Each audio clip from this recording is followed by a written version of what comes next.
How many times have you printed out your photos or seen them on somebody else's screen and the colours looked completely different than they did on yours? Well, today in this video, I'm going to show you how to calibrate your monitor with one of these.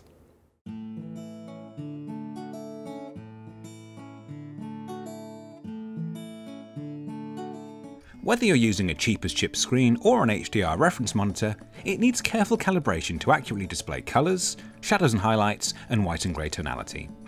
Using a screen calibrator such as the Spider 5 from Datacolor makes this process virtually pain-free.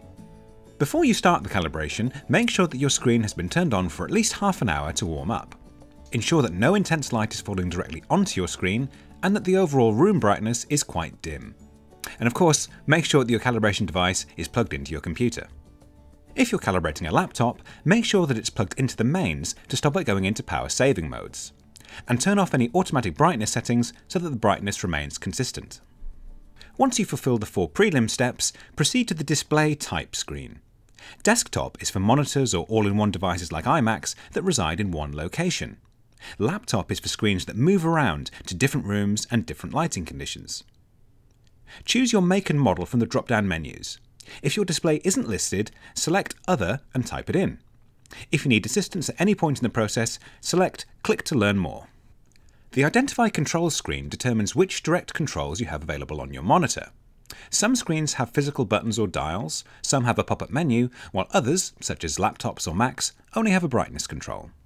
In calibration settings, make sure that all 4 options are turned on, unless you're calibrating a laptop, in which case turn room light off, as you don't want room light compensation since you'll be using your laptop in changing environments. Leave all settings at their default values unless you specifically know that you require a different gamma or Kelvin value. If you don't know that you need one, then you don't need one.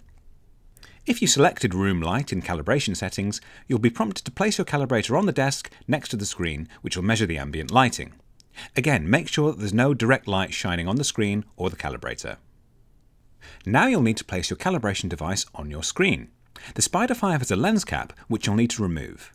Place the Spider on the screen as shown, draping the lead over the top of your monitor. The lens cap will act as a counterweight. Now the calibration can begin. Once you click to start the process, your monitor will cycle through a spectrum of colour profiles. The software maps variations for each one and creates an ICC profile on your computer. Once the colour cycling is complete, you can remove the calibration device from the screen. Now you can rename and save your ICC profile, as well as set a reminder for your next calibration. Don't worry, it'll only take about half as long next time. It's worth calibrating your screen at least every month, especially with older monitors, as their light output does diminish over time. The final part of the process enables you to toggle between the calibrated and uncalibrated versions of some sample images to show you the differences that the process has made. You can also see the colour range, or gamut, of your monitor compared to some industry standard profiles. Once you've finished, the monitor will start using a new colour profile, and then what you see is what you get. Just the way it should be.